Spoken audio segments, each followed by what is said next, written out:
Bueno, Bueno, bienvenides, para que lo estén viendo, para quienes lo vean luego, esta charla. parece que Nosotras somos, eso, sí, nos iba sí. a presentar. Dale, dale, sí, sí. Nosotras somos Narela Catania y Gabriela Palacios, de Divanes en Devenir, que es una página de Instagram y un canal de YouTube que pueden seguir si les interesa. Y vamos a trabajar con un artículo de Teresa de Lauretis que se llama La cuiricidad de la pulsión. Vamos a retomar algunas de las ideas principales del texto y hacerlo dialogar con otros textos y con otros autores. Bueno, ¿quieren que arranquemos contando un poquito quién es Teresa de Lauretis? Teresa de Lauretis es una feminista y doctora en estudios de la lengua, algo así era, ¿no? Doctora en letras, que es En italiana. letras C. ¿No? Ella es lesbiana. Y de Lauretis, a de Lauretis lo que le pasó fue que se fue a investigar a Estados Unidos alrededor de los 60, ¿no? 1960 más o menos, empieza a recorrer Estados Unidos y se empieza a encontrar con efectos de los movimientos feministas en Estados Unidos. Empieza a encontrar que de pronto en Estados Unidos, ante la demanda del movimiento feminista de la segunda ola, ¿no? Que empieza a pararse nuevamente y a preguntarse si lo único que necesitaban las mujeres para tener igualdad era el derecho al voto y el poder estudiar, esta gran demanda, así como demandas de otros grupos minoritarios como los grupos racializados, hacen que empiece a ingresar en la academia de Estados Unidos algo en relación a lo que estos movimientos políticos empezaban a pedir. Y una de las cuestiones que empieza a ingresar en Estados Unidos a partir de los 60 es la idea de género, ¿no?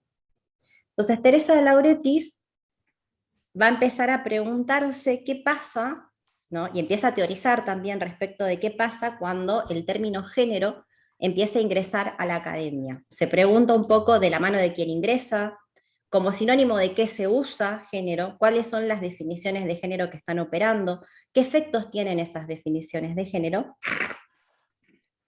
Y a partir de eso va a plantear dos cosas que un poco Nare les venía contando, ¿no? Por un lado, es la primera persona que va a llevar el término teoría queer a la academia, ¿no? Que ya vamos a ver un poquito más de esto. Y por otro lado, va a traer su concepción o su manera de pensar el género a través de la idea de tecnologías del género, ¿no?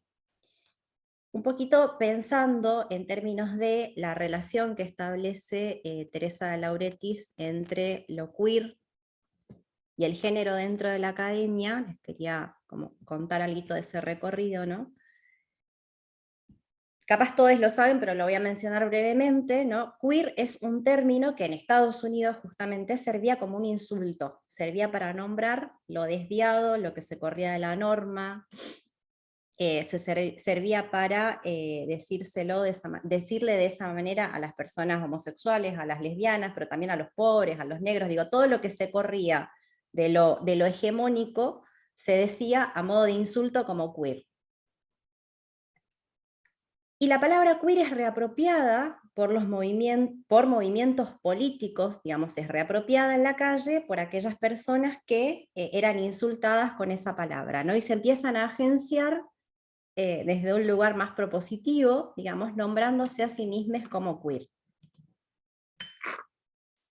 Cuando Teresa de Lauretis lleva a la academia en una conferencia la idea de teoría queer, lo que hace es paradigmático, digamos. Ya no va a usar el término género para hablar dentro de la academia de estas cuestiones, sino que va a usar el término queer de una forma también como una militancia política. ¿Por qué? Porque Teresa de Lauretis, una de las cosas que va a criticar es que los movimientos feministas lo que hicieron para conseguir derechos, digamos, fue terminar reterritorializando las prácticas de los gays y de las lesbianas. Es decir, podemos darte derechos siempre y cuando te comportes lo más parecido posible a la heteronorma, ¿no? Entonces, un poco haciendo una crítica a ese movimiento de reapropiación, Teresa de Lauretis va a proponer hablar de teoría queer. Un par de años después, ya más hacia el 2014, si no me equivoco, Teresa de Lauretis se empieza a preguntar qué pasó con el término queer, con ese término que era tan subversivo, que venía a proponer una lucha que no tenga como base lo identitario, digamos. ¿Qué pasa cuando queer termina siendo reterritorializado porque se termina transformando en una identidad más? ¿Y cuáles son los efectos de esa reterritorialización y a qué personas o qué prácticas terminan quedando por fuera? Una de las cosas que se va a preguntar ahí Teresa de Lauretis es qué pasa con aquellas sexualidades o con aquellas prácticas sexuales que quedan por fuera de la norma, ¿no? Cuando queer pasa a ser una identidad y termina siendo reterritorializada. Entonces, bueno, les quería leer un fragmento, pero no arranca mi reader, fundió. Así que no voy a leer el fragmento que les quería leer, pero bueno, por ahí para saber, o para empezar a ubicarnos, yo creo que Teresa de Lauretis lo que tiene es que es una gran crítica, ¿no? Es una militante feminista que ha criticado el feminismo, y al mismo tiempo, después de ser la primera persona que acuña el término teoría queer dentro de la academia, termina criticando qué pasó con los movimientos políticos que vinieron luego, y a partir de ahí presenta un poco el lugar que ella le da al psicoanálisis para poder preguntarnos, para poder preguntarnos qué lugar ocupan aquellas prácticas sexuales o aquellos modos de ser y estar respecto de la sexualidad que quedan por fuera de la heteronorma. Ese es el lugar que me parece que ella le da al psicoanálisis y desde donde va a plantear las articulaciones que podemos leer en este texto que les proponemos hoy. ¿Algo más sobre eso? Sí.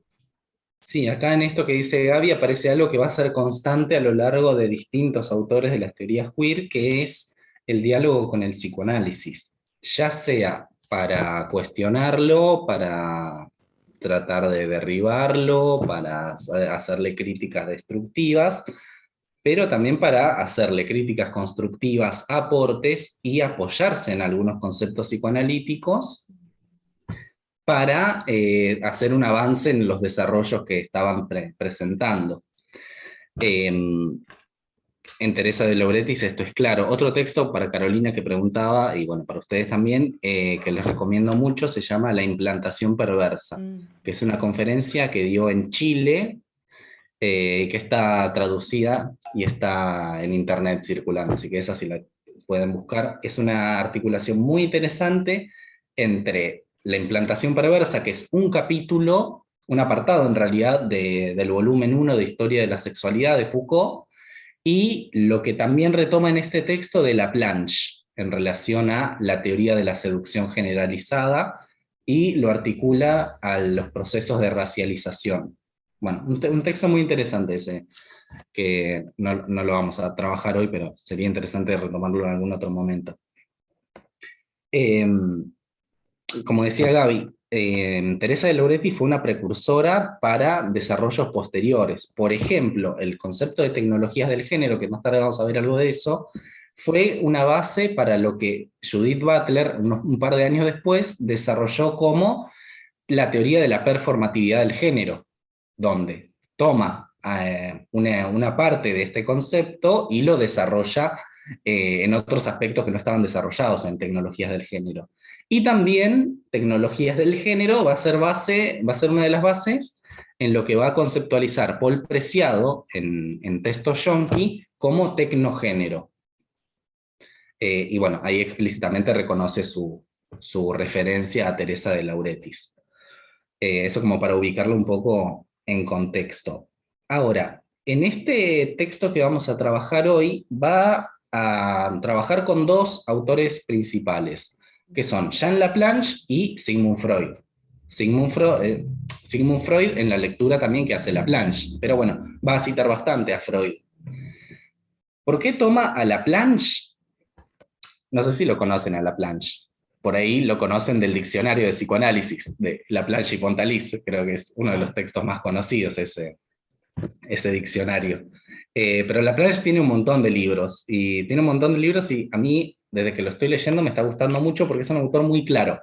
Es un autor que se puede leer y entender, no es tan rebuscado como otros autores. y tenía una perspectiva crítica respecto de Freud. Lo que proponía Jean Laplanche era analizar las contradicciones de Freud, los avances y los retrocesos en su pensamiento, utilizando las mismas herramientas de Freud. Es decir, someter la teoría freudiana a la misma teoría freudiana. Es decir, él le dice así, interpretar a Freud con Freud. Esto es lo que después los psicoanálisis con perspectiva de género y los psicoanálisis interpelados empezaron a llamar a hacer un psicoanálisis del psicoanálisis. Y esto es algo que repiten varios autores, retomando un poco esta idea de poder leer con la misma intencionalidad la teoría misma que escriben los analistas. Eso. ¿Qué es, por ejemplo, lo que se podría pensar haciendo un psicoanálisis del psicoanálisis? Por ejemplo, la posición enunciativa de quien escribe, ¿no? O sea, más allá de lo dicho también, ¿desde qué lugar se está diciendo esto? ¿Cómo se articula otros discursos? Genealogizar los términos que aparecen, bueno, y demás. ¿Cuáles son los efectos de lo que no se dice, por ejemplo? Exactamente. Cómo un texto habla por sus omisiones también. Como un texto no habla solo por lo que explícitamente está enunciado, sino también por lo que no aparece. Entonces, les decía, va a tomar a Jean Laplanche, que de Laplanche también tiene algunos libros que no están traducidos, pero tiene otros que sí. Jean Laplanche, hacia el final de su vida, se empezó a dedicar a analizar cuestiones de género. Tiene un libro que se llama Freud y lo sexual, que es una compilación de los últimos artículos que escribió, de entre el 2000 y el 2006. Pero ese texto no está traducido, lo pueden encontrar en internet, pero está en inglés y en un escaneo bastante feo. Pero hay dos textos de él que sí están traducidos y los pueden encontrar si les interesan. Uno es La sexualidad, que es un seminario que dio en los 70, principios de los 70, y donde retoma con la teoría del complejo de Edipo, ese ahí que está mostrando Gaby, la teoría del complejo de Edipo y la teoría de la sexualidad en Freud.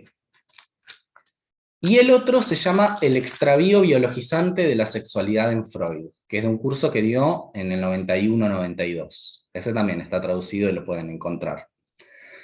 En este texto, en este último, sobre todo en ese de los 90, lo que va a plantear es que hay una contradicción en Freud entre plantear una sexualidad implantada por el otro, por los otros de los primeros cuidados, y el recurso a una sexualidad biológica, ¿no? Sobre todo en algunos aspectos madurativos y evolutivos. Uno de los ejemplos que va a tomar es la metamorfosis de la pubertad, la sexualidad pensada en dos tiempos, a partir de la oleada hormonal de la pubertad, y lo que toma como base de la biología. Pero lo que va a rescatar Laplanche, y que de hecho va a ser toda una teoría con respecto de esto, es la primacía del otro en la constitución subjetiva. Algo similar a lo que hace Lacan, pero desde otro lugar, porque no es estructuralista, no trabaja con la teoría del significante, Laplanche. Lacan sí, pero vieron que Lacan a todos los conceptos freudianos los otrifica, los lleva al lugar del otro, ¿no? El deseo es el deseo del otro, el inconsciente es el discurso del otro, el síntoma es el significado del otro, bueno, etc. El yo es la imagen del otro. También Lacan le da importancia al otro como lugar fundamental para la constitución del sujeto. Pero Laplanche lo va a tomar desde otro lugar. Uno de los ejemplos de eso es el que está en este texto, que retoma de Lauretis, con la teoría de la seducción generalizada. Vieron que Freud en algún momento de su obra plantea que el cuerpo es sexualizado, es erogenizado a partir de los cuidados y los manejos que le van produciendo los cuidadores, las personas que se ocupan del manejo del cuerpo, ¿no? De la niñez. Entonces, eso es lo que hace que el cuerpo se erogenice, se sexualice, que no es algo que se hace voluntariamente ni conscientemente, sino que es algo que sucede. Lo que va a plantear Laplanche es que eso es algo de carácter universal, o sea, el cuerpo se sexualiza de esa manera, en oposición a pensar una sexualidad innata, endógena, es decir, interior al cuerpo, que es despertada. Pues no es lo mismo pensar que la sexualidad es implantada o es efecto del otro, que pensar que la sexualidad está contenida en el cuerpo, en potencia, a la manera de una semilla, y que son los otros que con su manejo la van despertando. La teoría de Laplanche no va por ese lado, sino que la sexualidad es implantada. En ese sentido, lo piensa como algo que funciona como de manera externa. Pero otro ejemplo también sería la identificación. Recuerdan que en Freud la identificación primaria, bueno, si no recuerdan les cuento, la identificación primaria para Freud era el primer lazo libidinal a un objeto, y se producía, era identificación al padre o identificación a las figuras parentales, ¿no? A los padres, a los exadres. Lo que va a plantear Laplanche es que va ahí a invertir los términos y va a proponer que la identificación no es identificación de la niña al padre, sino identificación por el otro. Es decir, la primera identificación viene del otro. Lo cual a nosotras, por ejemplo, a Gaby y a mí nos sirve para pensar la asignación de género, la asignación de sexo, como identificaciones que provienen del otro social, que luego se refuerzan, se particularizan en un contexto familiar, ¿no? En el contexto en el que uno se cría, pero en principio proviene del otro eso. Bueno, eso como para ubicar un poquito por qué va a tomar a Laplanche. ¿Querías decir algo, David? No, nada, me quedé pensando que, bueno, que Teresa Lauretis hace ese pasaje, ¿no? De ubicar ahí en esa lectura de la identificación las asignaciones y el lugar social que ocupan esas asignaciones. Muy interesante. Este texto tiene un apartado que habla de identidad de género, Sí. donde ahí de Lauretis discute con Laplanche. No sé si lo vamos a llegar a tomar eso hoy, pero es interesante porque le plantea ahí una salvedad ahí a Laplanche, donde lo que plantea es el proceso activo que tiene la persona también en la asunción de esa identidad de género, en la asunción o en el rechazo, ¿no? O la transformación de eso, pero no es algo meramente pasivo, recibido así pasivamente y aceptado así, sin más. Bueno, eso nomás. Si querés, ¿te parece? Ya empezamos con el texto. Me parece. ¿Querés que lea, ahora que reaccionó el aparato, querés que lea el resumen del comienzo del artículo o pasamos directamente a la cita de Freud? Yo pasaría directamente a la cita. Dale. Bien. Arrancamos por acá. Lo primero, sí. No, nada, arranca. Bueno, lo primero que les queríamos compartir un poco era algo que, si bien lo retoma Laplanche y un poco Teresa Lauretis también, pero algo que retoman varios autores, digamos, Freud en los 3 ensayos tenía un punto bastante subversivo cuando plantea que la pulsión no tiene un objeto predeterminado, ¿no? Lo que aparece en los primeros ensayos, en el primer ensayo, después de que Freud describe como todo lo que pasa por fuera de la sexualidad que él después va a nombrar como normal, le ayuda a sacar esta conclusión en el primer ensayo. Leo el fragmento. Concebíamos demasiado estrecho el enlace entre la pulsión sexual y el objeto sexual. La experiencia recogida con los casos considerados anormales nos enseña que entre pulsión sexual y objeto sexual no hay sino una soldadura, que corríamos el riesgo de no ver a causa de la regular correspondencia del cuadro normal, donde la pulsión parece traer consigo al objeto. Ello nos prescribe que debemos aflojar nuestra concepción, de los lazos entre pulsión y objeto. Probablemente la pulsión sexual es al comienzo independiente de su objeto y tampoco debe su génesis a los encantos de éste. Existen varios autores que se van a encargar de retomar esta idea para repensar por qué se enquista cierta forma de pensar la perversión en psicoanálisis, que lo que hace es patologizar las disidencias sexuales, ¿no? Siendo que acá teníamos un punto a partir del cual podríamos cuestionar esa forma de pensar la sexualidad. Sí, acá esto es algo muy común de escuchar en argumentaciones psicoanalíticas del tipo, bueno, pero como Freud postuló esto, ya el psicoanálisis es de por sí queer, entonces, o es inclusivo, o no tiene ninguna posibilidad de ser Claro. heteronormativo. Bueno, vamos a ir despacio con esto, porque no es tan simple. Eh, para entender un poquito la importancia y lo disruptivo de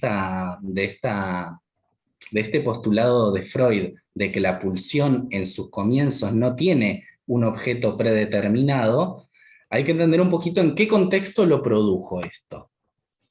Esto piense que es año 1905. Ujú. En ese momento, Freud está debatiendo con les sexólogos, endocrinólogos y psiquiatras de su época, sobre todo los europeos. Krafft Ebing, Albert Moll, Havelock Ellis, Magnus Hirschfeld, Ivan Bloch, Steinach y otros, que los pueden encontrar referenciados y citados en el primer ensayo. Yo voy a ir un poquito ahora al primer ensayo de los 3 ensayos de teoría sexual y a un libro que les recomiendo un montón que lo lean, para mí es de lectura obligatoria, es que se llama La aparición de la sexualidad, de Arnold Davidson. Libro muy difícil de conseguir en papel, pero que está en PDF. Ese libro tiene un capítulo, que es el capítulo 3, que se llama Cómo hacer una historia del psicoanálisis. No, perdón, Cómo hacer la historia del psicoanálisis, en el que va a tomar precisamente 3 ensayos de teoría sexual para analizar los avances y retrocesos o las subversiones y contrasubversiones de Freud con respecto a la teoría sexual. Voy a ir un poquito a eso ahora. Les decía, en ese contexto, 1905, Alemania, la sexualidad en esa época, incluso un par de décadas antes, la sexualidad comienza a ser un objeto discursivo de la medicina, un objeto de estudio de la medicina. ¿Por qué? ¿Qué es lo que se empieza a buscar? Lo que se empieza a buscar es cuáles son las enfermedades sexuales, ¿no? Si la sexualidad forma parte del discurso médico, el objetivo es encontrar cuáles son las enfermedades que se derivan de la sexualidad, perdón, cuáles son las sexualidades enfermas, las sexualidades anormales, cuál es su causa y obviamente cuál es su tratamiento. Ahí, Freud, una de las referencias que va a tomar para ponerlo en cuestión, pero a la vez apoyarse un poquito, ahora vamos a ver por qué, es Krafft Ebing, Richard von Krafft Ebing, con su libro Psicopatía Sexualis, un libro donde hacía una clasificación de distintas perversiones, de muchísimas perversiones, y donde trataba de explicar su causa. Y la causa la atribuía a un concepto que acuñó él, que es el instinto sexual. 2 conceptos, instinto sexual y lo que para él era una especie de sexto sentido, que se sumaba a la vista, el olfato, la mirada, el tacto y el oído, es que un sexto sentido que era el sentido genital. ¿Sí? Instinto sexual y sentido genital. ¿No? Lo que planteaba esta idea de sentido genital es que podían estar conservados las funciones de los otros 5 sentidos, pero el sentido genital podía estar alterado. A la vez que proponía que había un instinto sexual que en los casos de perversiones que él clasifica está alterado, se ve impedido de cumplir con su función. Ahora, lo que plantea Davidson en ese texto, en el de la aparición de la sexualidad, es que la idea de instinto sexual requiere establecer una idea de una función normal de ese instinto, una función normal o una función natural, para poder ubicar sus alteraciones. Les voy a leer 2 citas muy cortitas. Una es de Krafft Ebing y la otra de Albert Moll, dos sexólogos contemporáneos, ¿no? Para ver también qué es lo que está debatiendo Freud con estos autores. Miren lo que dice Krafft Ebing. Durante la época de la maduración de los procesos fisiológicos en las glándulas, surgen en la conciencia del individuo deseos que tienen como propósito la perpetuación de la especie, el instinto sexual. ¿Sí? Como consecuencia de la maduración evolutiva, surgen en la conciencia deseos que apuntan a la perpetuación de la especie. A eso lo llama instinto sexual. Y sigue diciendo, con la oportunidad de satisfacción natural del instinto sexual, toda expresión suya que no se corresponda con el propósito de la naturaleza, es decir, la propagación, la reproducción, debe considerarse perversa. ¿Sí? Toda práctica sexual, o sea, toda satisfacción del instinto que no apunte a la reproducción va a ser perversa.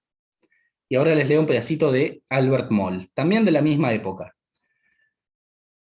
Dice, desde un punto de vista teleológico, esto es, desde el punto de vista de la reproducción de la especie, consideramos natural el impulso que el hombre normal siente por la mujer. Bueno, eso.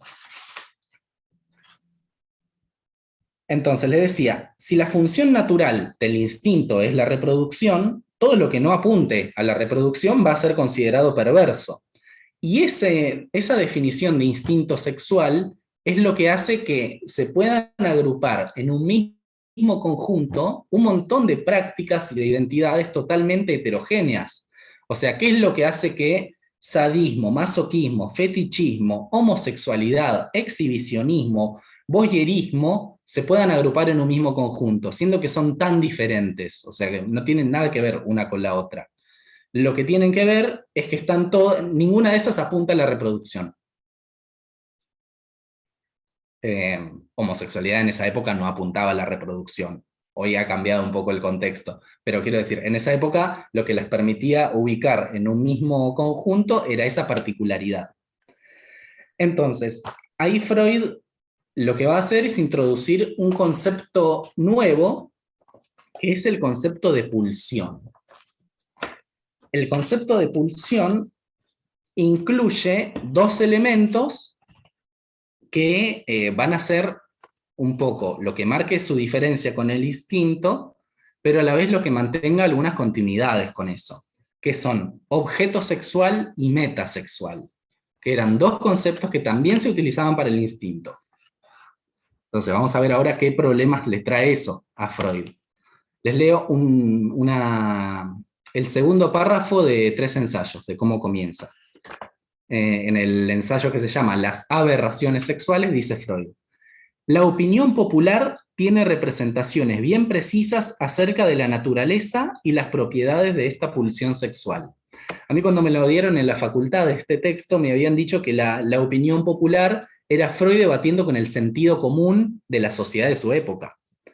Lo cual no es así, no estaba debatiendo con el sentido común de la gente que vivía en el barrio, estaba debatiendo con los científicos, con sus colegas. O sea, la opinión popular era lo que sostenían Krafft-Ebing, lo que sostenían Moll y otros. Entonces dice, la opinión popular sería esta: la pulsión sexual faltaría en la infancia, advendría en la época de la pubertad, y en conexión con el proceso de maduración que sobreviene en ella, se exteriorizarían las manifestaciones de atracción irrefrenable que un sexo ejerce sobre el otro, y su meta sería la unión sexual, o al menos las acciones que apuntan en esa dirección. ¿Vieron? Es tal cual lo que dice Krafft-Ebing y lo que dice Moll. Pero tenemos pleno fundamento para discernir en esas indicaciones un reflejo o copia muy infiel de la realidad, y si las miramos más de cerca, las vemos plagadas de errores, imprecisiones, inconclusiones apresuradas. Y ahí va a pensar a la pulsión sexual en relación al objeto y a la meta. Y va a hacer una enumeración de esas desviaciones. También, otra cosa, este texto muchas veces se dicen que es un texto de Freud para abordar las perversiones. No es así, no es un texto de Freud para abordar las perversiones, es un texto de Freud en el que aborda la sexualidad normal. Lo que va a tratar de hacer Freud es hacer un recorrido por las desviaciones del objeto y de la meta para proponer un postulado que sirva para pensar la sexualidad normal. Ya vamos a ver que plantea algo en relación a que toda sexualidad es perversa. Pero bueno, también eso va a tener algunas complicaciones. Eh, Les decía, objeto y meta que Freud introduce para hablar de pulsión formaban parte también del concepto de instinto. La distinción entre objeto y meta dependen de la noción de instinto sexual.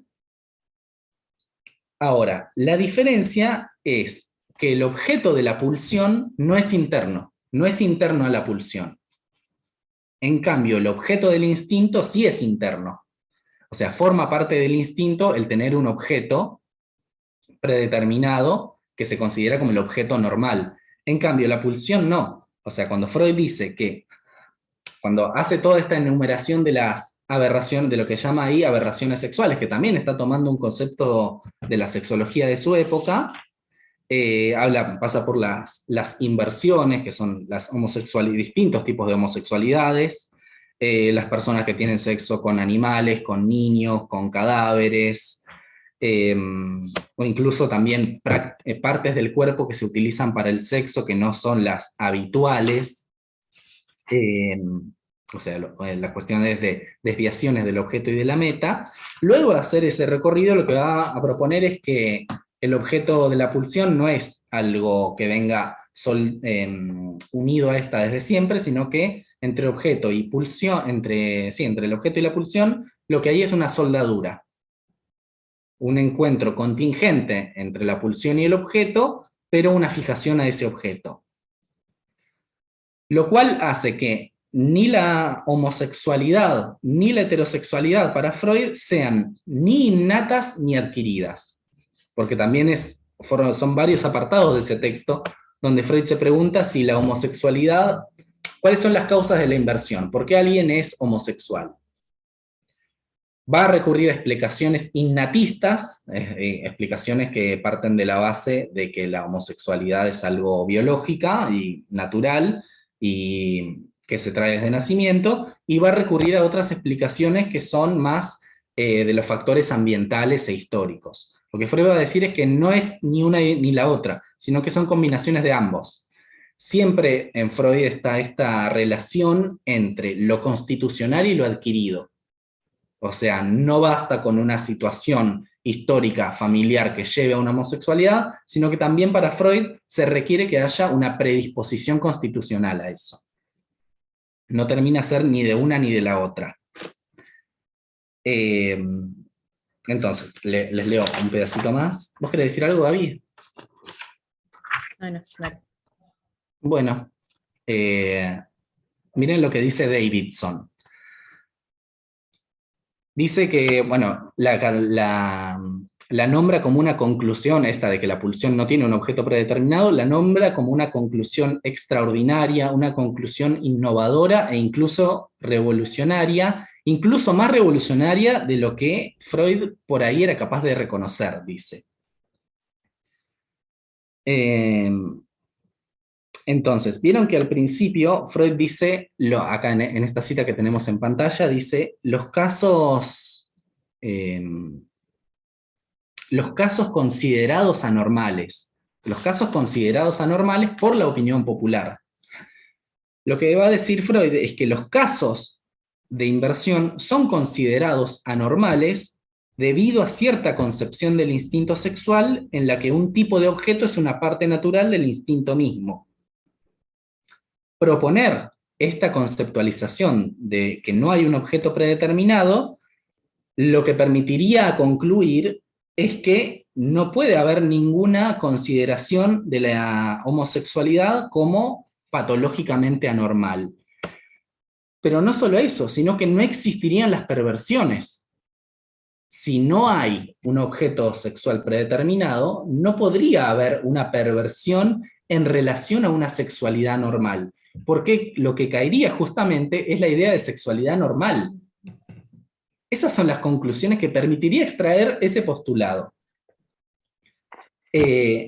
Entonces, esto es algo que acá lo destaca Davidson, pero muchos autores más, Freud está proponiendo algo y no está viendo lo que está diciendo, no está escuchando lo que está proponiendo, y ni siquiera es algo así como está reculando frente a su propio descubrimiento. Davidson en este artículo trata de darle una explicación un poco de corte psicológica a por qué pasa esto. No sé si estoy del todo de acuerdo con esto. Habla algo así como de la mentalidad de Freud, que Freud seguía apegado a una mentalidad de esa época. Puede ser, pero me parece que por ahí habría que complejizarlo un poquito más. Sobre todo en relación al lugar de su posición enunciativa también como varón cis heterosexual. Me parece que eso también hubiera sido, fue un obstáculo ahí para tomar todo el valor de la subversión que proponía esa idea. Por ahí, capaz, podríamos pensar en cuáles son los fundamentos políticos por los cuales la perversión no cae como categoría, incluso hasta el día de hoy, digamos. Pero más o menos en la misma época en la cual aparece la perversión y se va armando como objeto de estudio, hubieron muchas teorías para explicar la perversión, ¿no? Esto tenemos que encontrar una causa genital, se hicieron disecciones, no se encontraron diferencias en los genitales de las personas que eran homosexuales. Bueno, vamos a encontrar la causa en el cerebro. Se hicieron disecciones, se revisaron los cerebros, no habían diferencias entre las personas homosexuales y las heterosexuales, que eran los casos más recurrentes, ¿no? Entonces, una de las últimas explicaciones era, bueno, la causa debe estar en el cerebro, pero la ciencia y la tecnología no nos permiten todavía observar cuáles son las diferencias entre un cerebro y otro, ¿no? ¿Pero por qué? Porque la perversión en ese momento ocupaba un lugar político muy importante. Era el objeto de estudio de la psiquiatría, en un momento en el cual la psiquiatría se estaba empezando a separar como disciplina, digamos. Entonces, en un momento en el cual ser psiquiatra no era tan prestigioso como ahora, sino que había que todo el tiempo demostrar cuál era la función social que se estaba cumpliendo, si caía la perversión en ese momento, con todas las explicaciones psiquiátricas al respecto, caía la psiquiatría como disciplina. Entonces tampoco era tan fácil que el concepto de perversión desaparezca, llevando esto a sus consecuencias más subversivas, digamos. Y acá esto no tenía que ver únicamente con Freud, sino con el sistema científico en el cual él estaba queriendo inscribirse también, más allá que debata con colegas. No sé Totalmente. si Sí, incluso, bueno, ¿qué es lo que Freud sostiene a esta altura, por lo menos en los 3 ensayos? ¿Qué sostiene de la idea de perversión? ¿No? Porque acaba de decir esto, que no habría sexualidad normal, que la pulsión no tiene un objeto predeterminado, caería la idea de perversión, pero sin embargo sostiene el concepto de perversión. ¿En qué punto o en qué sentido?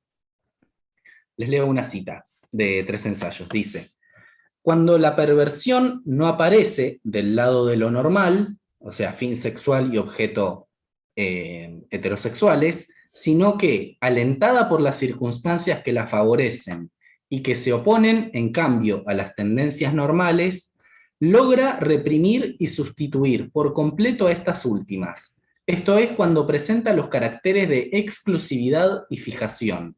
Es cuando podemos considerarla justificadamente como un síntoma patológico. No sé si se entendió la cita. Acá lo que está planteando Freud es cuándo podemos justificadamente considerar que un síntoma es patológicamente perverso, o que es perverso en el sentido de patológico. Lo que empieza diciendo es no podemos pensar que la homosexualidad es patológica porque no hay un instinto sexual natural, un instinto sexual funcionando normalmente. Lo que va a decir Freud es que la homosexualidad sería perversa, que el fetichismo sería perverso, el exhibicionismo, el masoquismo, el sadismo, todos esos serían perversos porque las prácticas sexuales tienen un carácter de exclusividad y de fijación. Es decir, son esas las que se utilizan y las que llevan a la satisfacción y no la unión entre genitales de, entre comillas, sexos opuestos, ¿no? el coito normal. Claro, lo que va a Freud a hablar de coito normal, con fines reproductivos. Cuando no es eso lo que tenga el lugar principal, y cuando la satisfacción se obtenga por otros medios o con otros objetos, ahí va a hablar de síntoma perverso o de síntoma patológico.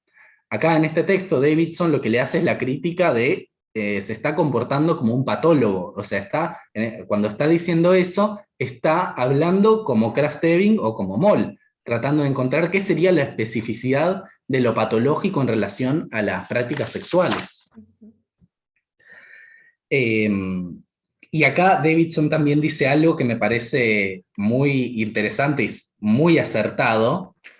Les leo un pedacito, dice: la retórica de este pasaje, o sea, este que acabo de leer, subraya los caracteres de exclusividad y fijación, como si las perversiones fueran inofensivas hasta que se vuelven exclusivas y fijadas, como si ese fuera el verdadero criterio de la patología. Sin embargo, es bastante evidente que la tendencia a la exclusividad y la fijación en la actividad genital no solo no es patológica, sino que constituye un componente central de la concepción freudiana de la sexualidad normal y sana. ¿Sí? No sé si se entendió. Es esta idea de que si las prácticas sexuales que no apuntan a la reproducción de manera fija y exclusiva son consideradas patológicas, ¿por qué no es considerada patológica la actividad genital?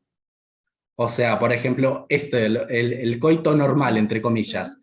Si es exclusivo y fijado, ¿por qué no es considerado perverso?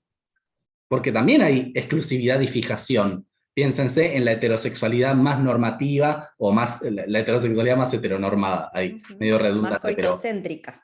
claro, exactamente. ¿Por qué eso no sería perverso? Justamente porque lo que no se está poniendo en cuestión ahí es el lugar de la heterosexualidad como horizonte normativo. Y sigo un cachito más, dice: solo cuando la actividad sexual se ve divorciada del objeto y meta sexual normal, puede convertirse en una perversión y merecer la categoría de patológica. En el momento en que se introduce el concepto de perversión, con sus conceptos correspondientes de objeto y meta normal, estamos preparados para la actitud que trata la perversión como patológica. ¿Sí? Es el problema de introducir el concepto de perversión. O sea, ni siquiera hubiera tenido sentido seguir utilizando ese concepto. Entonces, sigue diciendo Davidson: el movimiento crucial, el momento que torna inevitable la actitud medicalizadora, o sea, la actitud medicalizadora de Freud, no es la enumeración explícita de las características que hacen patológicas las perversiones, sino ante todo el uso del concepto. O sea, seguir utilizando el concepto de perversión arrastra todos estos problemas. Seguir pensando en términos de meta y objeto normal con las desviaciones de la meta y el objeto normal a partir de fijación y exclusividad. Ese es como el problema que ubica con respecto a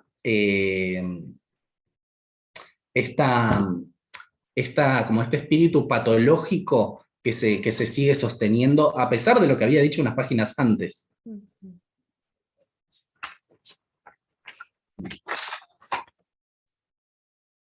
Bueno, hasta ahí con eso, hasta ahí con el texto de Davidson. Bueno, perdón, una última cosita, una última cosita. Dice: cuando el instinto sexual se concibe como una amalgama de componentes, la zona genital es uno de esos componentes sin ningún privilegio natural. Destacar luego esa zona, o sea, destacar la zona genital, afirmar que su debilidad constitucional es responsable de la perversión. Porque en algún momento Freud habla también discutiendo con estos autores, la idea de si habría algo orgánico que lleve a las perversiones. Y termina diciendo que sí, que un factor constitucional sería la debilidad de la zona genital. ¿Sí? Como hay una mayor debilidad en algunas personas de la zona genital, eso armaría una predisposición a las perversiones, a que justamente esa no sea la zona genital privilegiada, rectora, la que tenga la primacía, sino que haya otras. Bueno, eso es lo último. Seguimos un poquitito más. Ahí parece que hay un comentario. ¿Cómo definiría debilidad? Ajá. Leo el fragmento.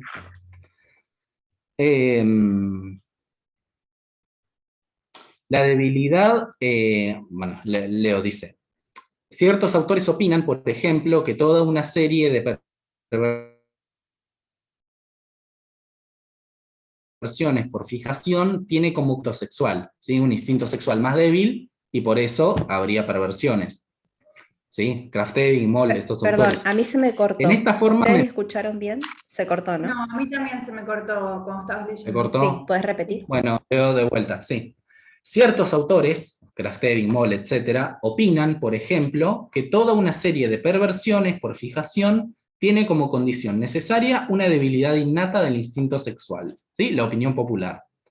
En esta forma me parece inaceptable tal concepción, dice Freud, que se convierte en cambio en una hipótesis muy significativa, o sea, esto es lo que va a proponer Freud, cuando se refiere no a una debilidad innata del instinto sexual, sino una debilidad constitucional de uno de los factores del mismo, esto es, de la zona genital, a la cual ha de corresponder más tarde la función de coordinar todas estas actividades sexuales aisladas a los fines de la reproducción.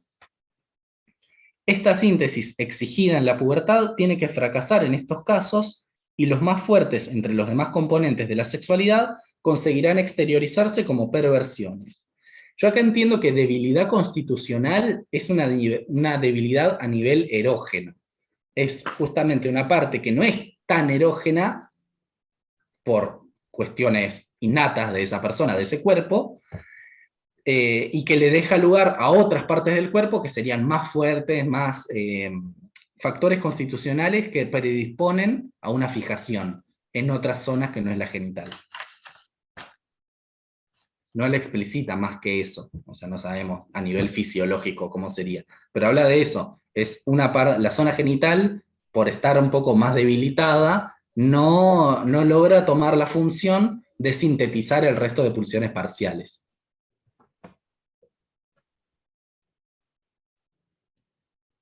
De nada. ¿Te parece que pasemos al fragmento de la planche? Dale. Tal vez. Bien. A ver.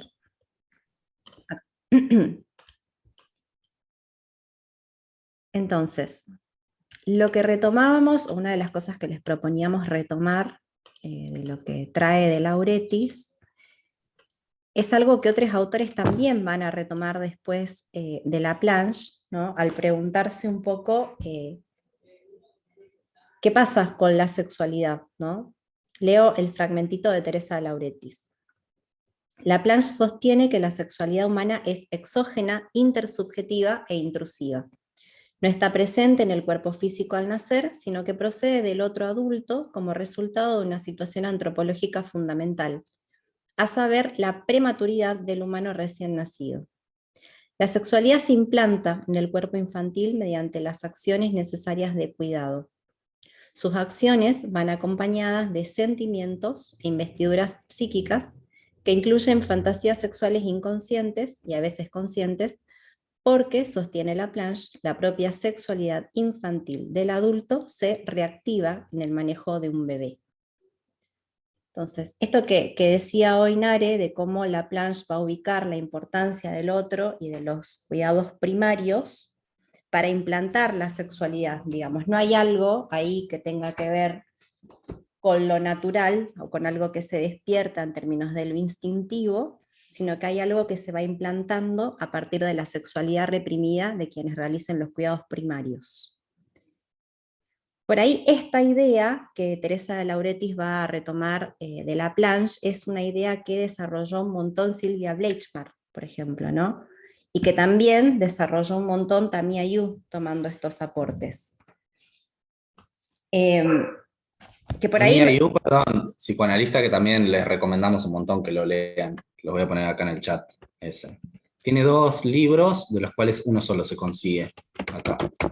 Tiene un libro que se llama Géneros, Cuerpos, Placeres, Perversiones Psicoanalíticas con Michel Foucault, ¿no? Donde se justamente va a analizar un poco cuál es la complejidad de seguir pensando en términos de perversiones y de estructura perversa, digamos, porque se hace las dos preguntas.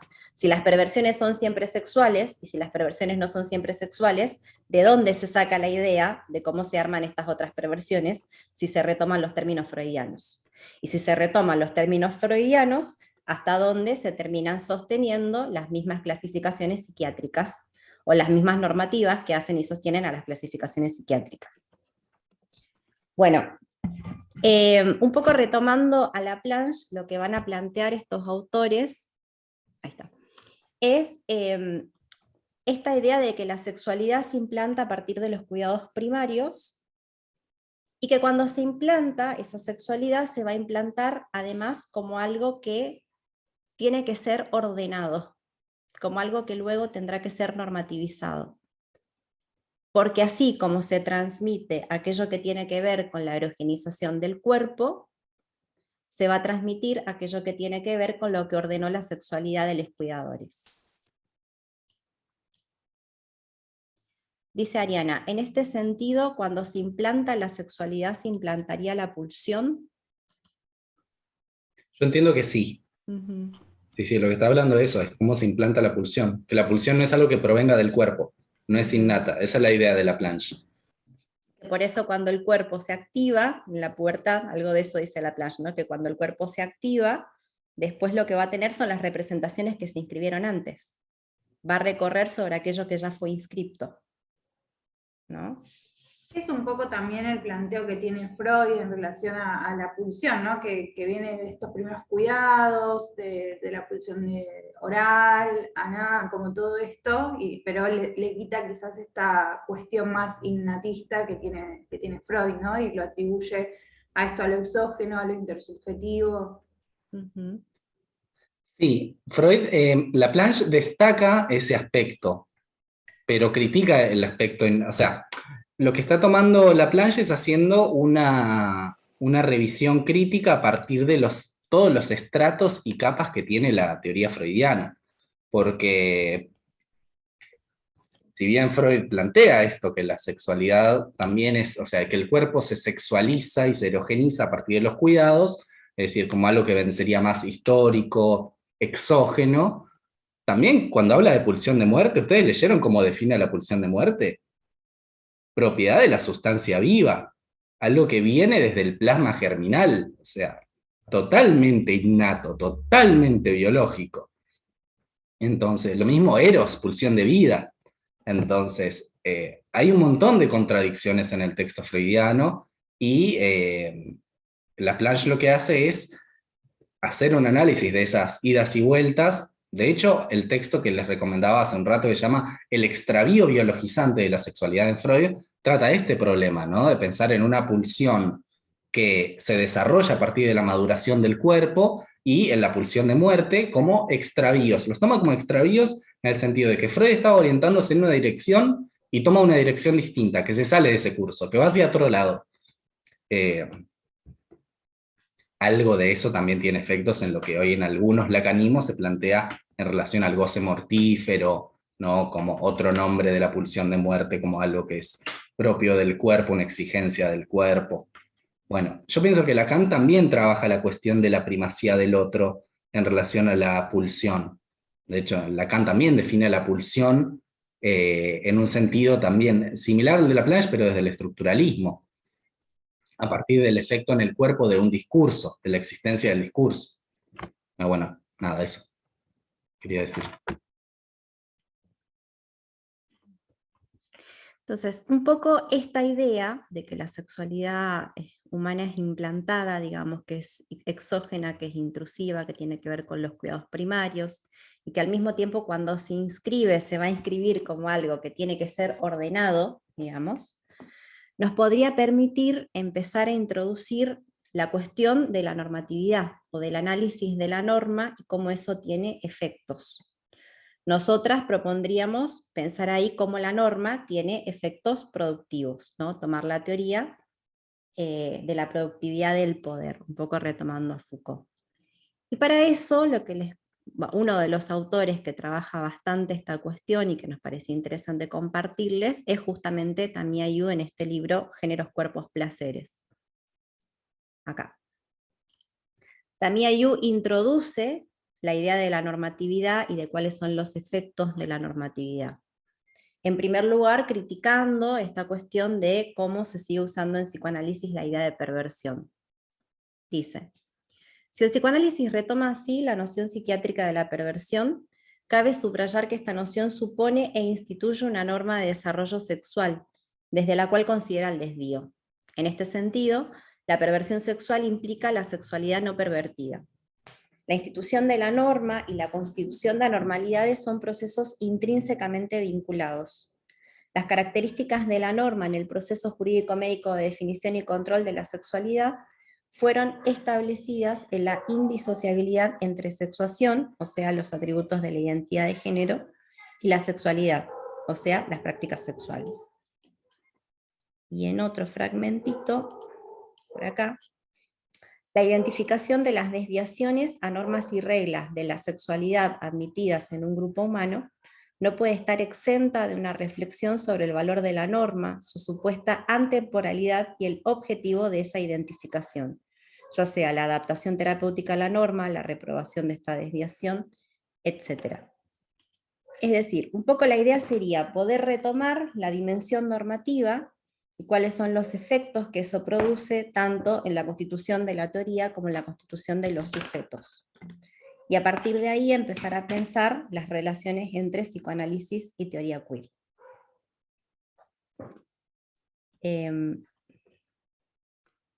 Sí. Sí, yo iba a decir algo.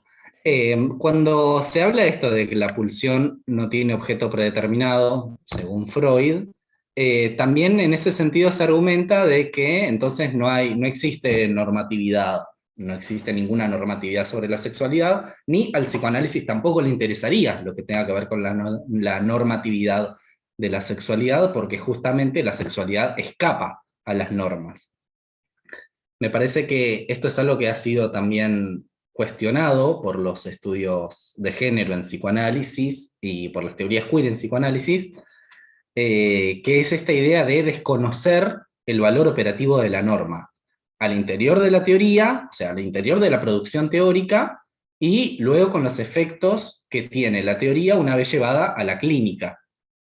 O sea, es muy fácil decir, como la pulsión no tiene objeto predeterminado, el psicoanálisis no es heteronormativo o no es normativo en ningún sentido.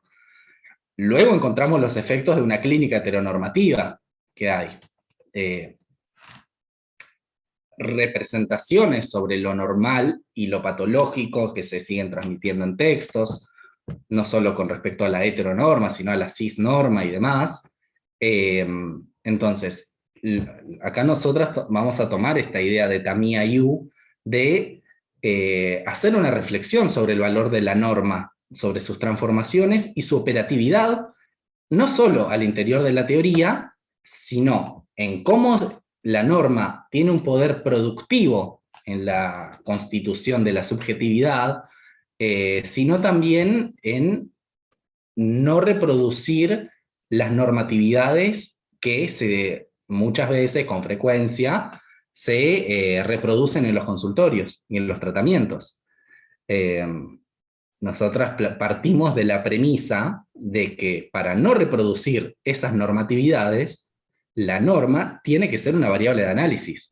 Tiene que haber una reflexión sobre la norma. No puede ni desconocerse ni rechazarse.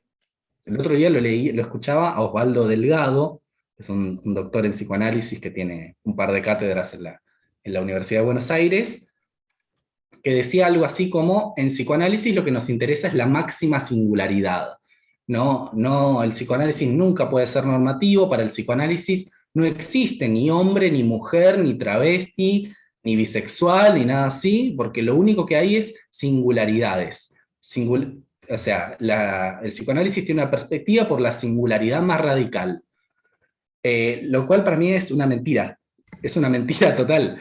Hay representaciones sobre lo masculino, lo femenino de Freud en adelante. En todos los autores, en todos los modelos psicoanalíticos, hay teorías en torno a la construcción de la masculinidad, de la feminidad, de lo normal y de lo desviado. Y eso es un rechazo total a pensar en cómo cómo opera la norma en la producción de sujetos. Porque si fueran todos puras singularidades, ¿por qué hay tanta gente heterosexual? ¿Por qué hay tanta gente cis? O sea, si lo que hay es si cada uno es único y irrepetible y cada uno tiene una invención singular de su sexualidad. Esa es la pregunta que nos hacemos con Gaby, o lo que estamos tratando de desarrollar. ¿Cómo opera la norma a nivel particular, no solo en la producción de sujetos, sino en la producción de malestares? Y ahí nos parece que el psicoanálisis puede tener una función. Digo, me parece que estas ideas que Freud planteó en Metamorfosis de la pubertad, digamos, donde decía hacia dónde tenía que avanzar la normalidad de la vida sexual, ¿no? Me parece que hubo una alianza entre estas ideas de hacia dónde tenía que avanzar la normalidad sexual de la pubertad en adelante, y la famosa idea de que la salud, que Freud dijo que la salud es amar y trabajar, y eso terminó generando un montón de direccionalidades de la cura. Digo, hay efectivamente psicoanálisis que escuchan e intervienen en términos de que las mujeres puedan armar pareja y tener hijites, y que los varones puedan tener relaciones sexuales siendo personas potentes. Por ahí en los talleres que trabajamos con Naria muchas veces traemos ejemplos, ¿no?, de cómo se piensa la función materna, de cómo se piensan las intervenciones, de cómo se hacen recortes de ciertos textos clínicos, digamos, en relación de estas direccionalidades. Tanto la amatonorma, el parejocentrismo, como la heteronorma, como la alonorma, digamos, terminan teniendo efectos en la direccionalidad de la cura, en los recortes que hacen los analistas, en las intervenciones que hacen en consultorio. Digo, las intervenciones muchas veces tienen que ver con que, si bien este consultante no puede coger, pues que pueda coger. ¿Cómo hacemos que pueda coger, por ejemplo? ¿No? Si viene esta persona a consultar porque no puede armar pareja, ¿cómo hacemos para que pueda armar pareja? Si viene una mina que no puede ocupar un lugar pasivo dentro de sus relaciones heterosexuales, ¿cómo hacemos para que ocupar ese lugar pasivo no le genere tanta angustia? Y esto no solamente en la formación de grado o no solamente en los textos de Freud, esto es algo que hoy continúa ocurriendo en los consultorios. Dice Ariana, también creo que hay un interés en el análisis de cuestionar toda seguridad, pero nunca se problematizan expresiones de la sexualidad heterosis, sino todo el resto. Claro, claro, siempre lo que se termina cuestionando es aquello que queda por fuera de la norma, y un poco se termina invisibilizando todas aquellas experiencias que tienen que ver con citar la norma, así como nos pide la heteronormatividad. ¿Cuándo aparece una pregunta en relación de por qué esta mujer es hetero? ¿O por qué esta persona que se me presenta enfrente en consultorio es cis? Sin embargo, la pregunta de por qué es trans, por qué es homosexual, siempre se juega como una variable en muchos análisis. Bien. Perdón, buenas noches. Sí. Buenas. Siguiendo un poco lo que recién decías vos, Gabriela, no hace mucho tiempo empecé a explorar una pseudovisualidad, tengo Perdón, más sí, arraigo sí. con A mí el se me Se lesbianismo. entrecortó un poquito, Se me no corta, te ¿no? escuchamos. Sí, ¿podés repetir? Apago la cámara porque es mi Dale. wifi. Dale. Dale. Que hace muy poco tiempo empecé como a una necesidad teórica, ¿no?, de explorar la bisexualidad, ya no de forma tan práctica. Yo tengo más arraigo con el lesbianismo que con la bisexualidad en sí. Y quien fue mi psicoanalista, nada, le comenté de que había salido con un señor que era bastante más mayor que yo, y nada, yo tengo ciertas conductas que para mí son naturales, que son normales en mí, con las cuales yo me siento cómoda, que fuimos a tomar un café, me fui al baño, llevé mi billetera y pagué el desayuno. Cuando volví, él quiere pagar, no puede, a su vez le había rechazado el hecho de que venga a buscarme a mi casa, y le había rechazado también el hecho de que me lleve a mi casa, porque yo tenía ganas de hacer otras cosas después de tomar ese café. Y mi psicoanalista me dice en ese momento, que me llamó muchísimo la atención, de decir, ay, no, pero ese no es el rol que vos tenés que jugar, es como que tenés que hacerte un poquito más la tonta, y se agarraba, se enrollaba el pelo.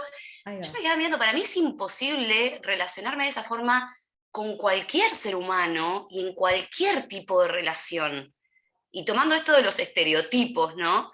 es impresionante la bajada de línea que hay dentro de lo que son las terapias psicoanalistas, más que nada, de la mujer como ese ente nutricio, pasivo, y todo lo que rodea a la masculinidad como algo más de activo, más hasta prepotente, y quien tome el control. ¿Por qué voy a dejar de serlo si no quiero? Si tiene que ver conmigo. Es que esa es una excelente pregunta, ¿no? ¿Por qué debería? ¿Por qué esa es la forma de acceder a la feminidad? Y además, ¿por qué ese tendría que ser el destino de un fin de análisis? Pero bueno, estas son lecturas que se recortan un poco de las ideas freudianas, ¿no? De la castración como la roca viva, ¿no? De eso que ya no se va a poder analizar, y al mismo tiempo de despolitizar el psicoanálisis. Porque esto implica que no podamos hacer lecturas en relación a cuáles son los posicionamientos de poder que ocupan las diversas subjetividades. O sea, reconocer que no ocupamos el mismo lugar, por lo tanto, que nuestras acciones no van a tener las mismas consecuencias. Y poder ubicar ahí cuestiones políticas y en todo caso poder ubicar ahí preguntas que nos permitan acceder a otras potencias, digo, a otras posibilidades.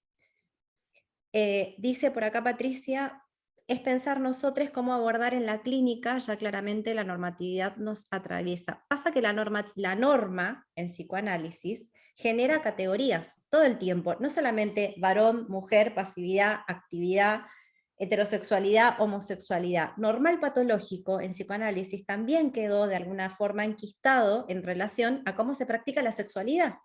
Y aquí hay una forma normal y sana de practicar la sexualidad.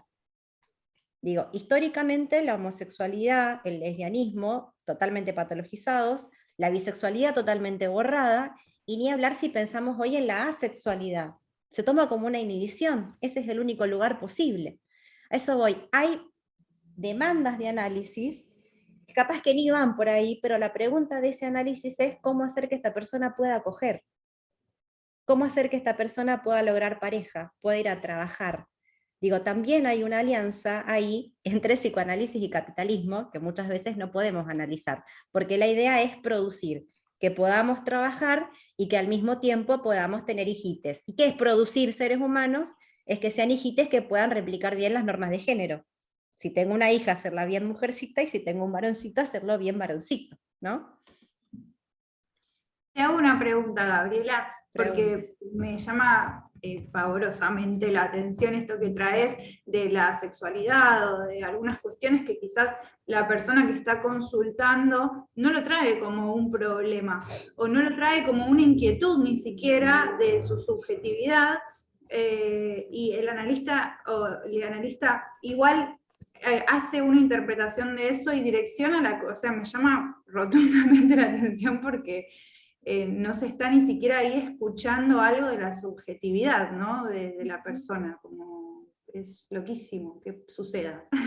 Bueno, pero eso tiene una base teórica también, ¿eh? Sí. Pensar que todo síntoma es sustitución de una satisfacción sexual, eso también me parece que forma una base teórica para pensar en que siempre el síntoma va a remitir a una cuestión sexual, y que si hay alguna cosa sexual un poco llamativa, va a estar en relación al síntoma, o va a ser sintomática. Me parece que eso tiene una apoyatura conceptual. O sea, quiero decir, no sale solo de la intervención de algún analista, sino que eso forma parte de un marco teórico. Sí, sí, es verdad. Es verdad. Es que la misma teoría está atravesada por las normatividades. Digo, esta decisión del psicoanálisis y de muchos psicoanalistas y de las instituciones hegemónicas, por ejemplo, de que como género no es un concepto psicoanalítico, no lo tenemos que tomar como variable de análisis, lo que termina haciendo es que las ideas, las preconcepciones respecto del género operen de forma invisibilizada. Entonces, como no se incluye esa variable de análisis y al mismo tiempo hay psicoanálisis que construyen sus ideas de verdad de manera cerrada y de manera sesgada, digamos, el psicoanálisis es la respuesta para todo, y si debatimos con otras disciplinas lo hacemos únicamente para decir cómo Freud ya lo pensó en el 1900, o cómo Lacan ya lo dijo en tal año, digamos, ¿no? Que no es debatir, porque debatir sería poder cuestionar cuáles son las certezas de base, esto lo trabaja Bocha Ana María Fernández, digamos. Desde esas maneras de construcción de verdad, en las cuales no se pueden ubicar categorías críticas que estén desarrolladas por otras teorías, como los feminismos, los estudios de género, la teoría queer, por ejemplo, después se terminan replicando estos sesgos también. Claro, dice Carolina, es muy fuerte la lonorma en psicoanálisis porque la sexualidad es central en la teoría. Con Nare dimos un taller que está liberado en YouTube, digamos, que se llama Perversos Polimorfos y Heterosexuales, ¿no? Sí, creo, si no me equivoco. Está liberado en YouTube si por ahí les interesa, donde trabajamos esto. Primero, cuál es el lugar que le da Freud a la sexualidad en psicoanálisis, ¿no? La sexualidad para Freud es un concepto al cual no se puede renunciar si uno quiere ser psicoanalista. Entonces, toma un lugar central la sexualidad en la teoría psicoanalítica. ¿Cuál es el lugar que le da a la sexualidad en relación al síntoma, digamos? Y cómo eso se relaciona con algunos estudios críticos en relación al sexo y al género, ¿no? O cómo eso hace que operen ciertas normativas generando violencias en la construcción de la teoría y en las intervenciones con consultantes. Porque me parece que esas dos violencias aparecen y son patentes. Digo, primero la que está en la construcción de la teoría, que pone como centro y como medida de todas las cosas a la hegemonía, ¿no? La teoría habla tomando como medida y como centro la hegemonía, la heteronorma. Las personas heterosis están en el centro y se usan como medida para nombrar la patología, las desviaciones, es correrse de esa medida, de ese cuadradito, ¿no? Entonces ahí tenemos un sesgo que atraviesa la teoría. Y después eso se termina transformando en intervenciones que replican esas violencias. Bien.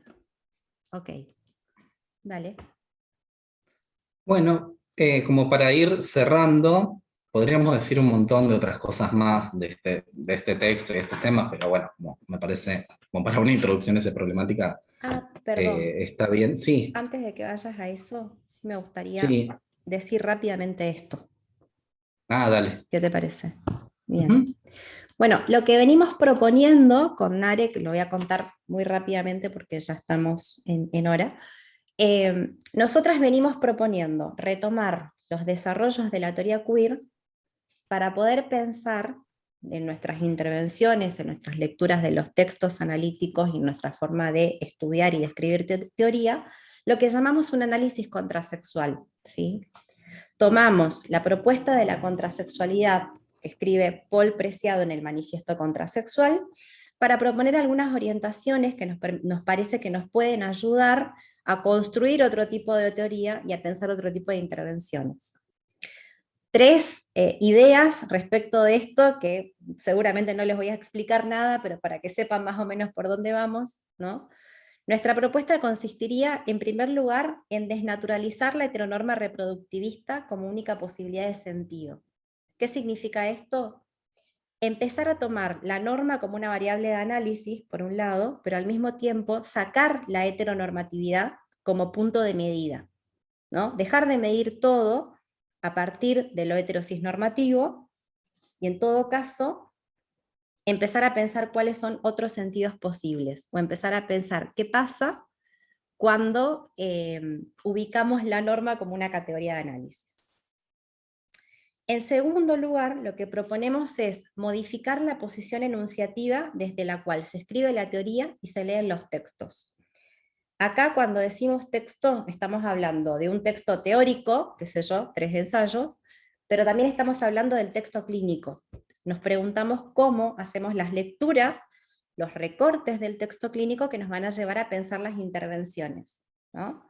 ¿Y qué sería? Modificar la posición enunciativa desde la que se escribe la teoría y se leen los textos, no solamente poder dialogar con personas que estén ubicadas en otra posición identitaria, es decir, con textos que están escritos por personas que históricamente han ocupado lugares de subordinación, ¿no? Entonces dialogar con las teorías queer, dialogar con los estudios trans, dialogar con los estudios de género, y poder tomar esos escritos y esa teoría como valedera para ponerla en interrelación con la teoría psicoanalítica, sino poder sacar la hegemonía como punto de medida en nuestra forma de leer los textos. Y en todo caso, ¿qué sería? Modificar la posición enunciativa, no que ya no existan identidades heterosis, sino sacarlas de su jerarquía, que puedan ser un modo más de ubicarse dentro del mundo. pero eso requiere un trabajo. ¿Por qué? Porque toda la teoría y toda nuestra historia está escrita poniendo en el centro lo heterosis. Y en tercer lugar, poder analizar críticamente la operatividad de las normativas en la constitución de la subjetividad. Es decir, cómo las normativas producen ciertas subjetividades como hegemonía, es decir, portadoras de privilegios en términos de derechos y de circular el espacio público y privado, y cómo las normativas también van a generar otras subjetividades que van a ocupar un lugar de subordinación. Esto nos va a permitir preguntarnos también por cuáles son los padecimientos que produce la normatividad en aquellas personas que se ubican en el lugar de la hegemonía, ¿no? Tampoco es que de pronto por ser un varón hegemónico cisgénero privilegiado, ya está, no hay sufrimiento ahí posible, sino también empezar a hacernos esas preguntas que también quedan por fuera cuando se les ubica como lo universal. Bien, un poco esto para contarles por dónde va nuestra propuesta, para qué nos proponemos leer estos textos, por qué intentamos poner en relación el psicoanálisis con la teoría queer y con la idea del poder productivo que retomamos de Foucault. Dicen por acá, sí, decilo. Sí, articular el psicoanálisis, articular o permitir el diálogo, la interpelación por parte de estudios trans, estudios de género y teoría queer, no es arbitrario ni una articulación al tipo de una ensalada de cosas, sino que lo que retomamos también son las tensiones, los conflictos y las contradicciones entre esos estudios, porque estudios de género y teoría queer tienen algunos puntos de contacto y otros puntos de ruptura. Lo mismo teoría queer y estudios trans, entonces también esas articulaciones requieren de algunas bases epistemológicas que estén analizadas previamente y también hacer un estudio de cuáles son las diferencias y las disputas entre estas disciplinas. No van todas en un mismo sentido, no acuerdan en todos los puntos, pero sí por ahí nos sirve para analizar cuestiones distintas, ¿no? Nosotros lo que estamos un poco trabajando es que, por ejemplo, los estudios de género que históricamente se han centrado más en el binario masculino, femenino, heterosis, por lo general, salvo en textos de estas últimas décadas, nos pueden servir más para pensar las subjetividades más, que están en un lugar más jerarquizado, en un lugar de mayor prerrogativas. Ahora, las teorías queer y estudios trans nos pueden servir para entender lo que históricamente ha sido considerado como desviaciones, como sujetos subalternos. Es decir, necesitamos hacer algunas salvedades como para poder pensar esa articulación y que no sea cualquier cosa, de mezclar cualquier cosa por cualquier cosa porque sí, sino que responde a algunos motivos que, bueno, no los vamos a llegar a desarrollar ahora. Pero por ahí, dos cosas que solíamos trabajar es poder tener en claro cuáles son los fundamentos epistémicos con los cuales nos vamos a manejar para lograr cierta coherencia, y al mismo tiempo poder tener en cuenta cuál es la direccionalidad política con la que nos movemos, ¿no? También poder declarar un poco cuál es nuestro posicionamiento político a la hora de generar y entrecruzar teoría. Por acá nos recomiendan un libro. Maritza Montero tiene un texto en donde se propone un cambio epistemológico de la otredad a la praxis liberadora, la construcción de métodos para la conciencia. Mirá, súper interesante. Gracias. Maritza Montero es una autora interesantísima. Yo me acuerdo si la estudié en salud pública, salud mental, sí, creo que en esa materia, sí. Estaba muy bueno.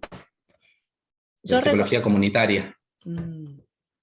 Yo igualmente recomendaría una autora más, que es la que venimos leyendo con Mare para los últimos talleres, que es Ana María Fernández, básicamente, que tiene un texto súper interesante que se llama Las lógicas colectivas, que es muy poco retomado en nuestro ámbito, donde trabaja mucho esto, digamos, cuáles son las lecturas sintomales que se pueden hacer de una teoría, cómo se pueden generar entrecruzamientos transdisciplinares sosteniendo cierta coherencia en ese entrecruzamiento y al mismo tiempo cómo generar lecturas que no cierren sentidos.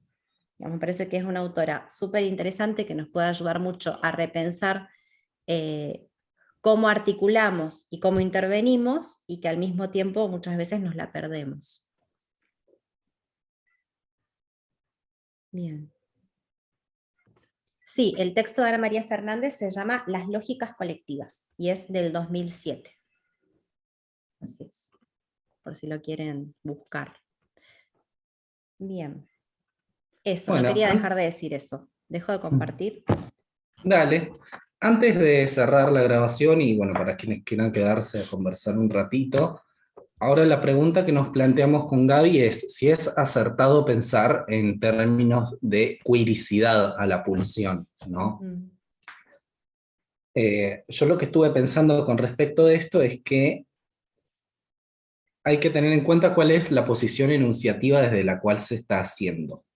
¿Por qué? Porque como les decía al principio, no es lo mismo pensar en términos de la pulsión es queer, y que eso permita desestimar cualquier análisis de las normatividades que se transmiten en la teoría y que se vehiculizan en la clínica, o sea, al estilo de hacer un pinkwashing, ¿no? De agregarle el término queer para hacer una reterritorialización semiótica, le dice Ana María Fernández, que es como un ayornamiento de una nomenclatura, pero que no modifica los fundamentos de base. Me parece que no es lo mismo eso a lo que está planteando Teresa de Lauretis en el sentido de pensar, retomar, ay, estoy re mal de la garganta, retomar lo que hubiera sido un esbozo de un modo de entender la sexualidad por fuera de un marco cis heteronormativo, ¿no? Eso es lo que plantea Teresa de Lauretis. Pensar una pulsión sexual que no tiene un objeto predeterminado desde el comienzo, hubiera sido un marco, un modo distinto de abordarlo. Luego, justamente por no haber hecho este análisis, chau Patricia, nos vemos, gracias a vos, por no haber hecho un análisis de la implicación política de lo que se estaba proponiendo y de las normativas que se estaban naturalizando al momento de producir la teoría, hace que eso, que hubiera sido subversivo, no se extraigan las consecuencias que hubiera permitido y que hayan habido contrasubversiones. Algunas de ellas, el complejo de Edipo como una matriz heterosexualizante, la idea de una sexualidad normal, y el tomar la idea de una sexualidad normal para comprender desviaciones de esta. Entonces, me parece que cuando Teresa de Lauretis habla de la queericidad de la pulsión, lo está proponiendo en ese sentido, como algo que hubiera sido como un esbozo de una prototeoría para pensar las sexualidades desde un marco que no sea restrictivo a la heteronorma. Eso por un lado. Después, Gaby, no sé si querías decir algo. Sí, quería agregar esto, ¿no? Que esto va de la mano de una Teresa de Lauretis que se pregunta dónde quedaron las sexualidades por fuera de la norma cuando queer se transforma en identidad. Para ella, lo potente era justamente poder trabajar, me parece que era su manera de poner el foco en la norma, digamos, poder trabajar desde la afiliación de todas las prácticas sexuales que se corran de la heteronorma, ¿no? Y lo que cuenta es que después de esa primera propuesta, eso efectivamente no ocurrió, digamos. No tuvo la potencia que ella esperaba. Entonces, desde ahí también, para ella, preguntarnos por la sexualidad, por qué es lo inconsciente que tiene que ver con la sexualidad, por qué es lo que se escapa a la norma que tiene que ver con la sexualidad, para eso nos puede servir el psicoanálisis, digamos. Ahí ella encuentra una propuesta potente. Sí. ¿Vos querías decir algo más, Nare? Sí. No, bueno, les invitamos al taller que vamos a dar el sábado 18 a las 3 de la tarde, hora de Argentina, si les interesa, que va a ser una introducción a la teoría queer. Vamos a abordar algunos textos de Teresa de Lauretis y también las bases de dónde surge la teoría queer, o sea, cuáles son los antecedentes. Vamos a retomar algunas cuestiones de Foucault, de Gail Rabin, de Adrienne Rich, de Monique Wittig, y como para ver en qué contexto surge, cuáles son sus bases filosóficas, para luego analizar un poco qué es lo que se propuso en sus comienzos, ¿no? Y algunos de los conceptos principales, y los distintos elementos que permitió poner en cuestión la teoría queer. Así que eso va a ser un taller de un solo encuentro, así que si les interesa nos pueden escribir. Exacto. Por ahí me parece que vamos a trabajar un poco entre estas tensiones, entre feminismos, teorías queer, ¿no? Porque tanto los feminismos como las teorías queer, desde sus comienzos, han planteado propuestas muy radicales, muy subversivas, que con el paso del tiempo se fueron perdiendo. Un poco la pregunta es esa, digamos, ¿por qué pasa eso? ¿Qué es lo que se va perdiendo? ¿Y cómo se va perdiendo para poder seguir pensando cómo hacernos preguntas? ¿Cómo seguir activando? ¿Cómo seguir cuestionando la teoría? Y un poco algunas activistas como Teresa de Lauretis, cómo seguir activando una propuesta política que no termine siendo totalmente reterritorializada, digamos, ¿no? Pensaba eso, que los feminismos radicales de los 60 ya tenían cosas mucho más potentes que lo que hoy conocemos como feminismo o como perspectiva de género a veces, ¿no? Y que como a veces ocurre un poco lo mismo con la idea de teoría queer. Queremos trabajar en esas tensiones también. Si les interesa, invitades. Bueno, compas, dejamos de grabar y si tienen ganas nos quedamos un ratito más por si hay preguntas. Dejo de grabar. Nos despedimos de quienes lo vean en diferido.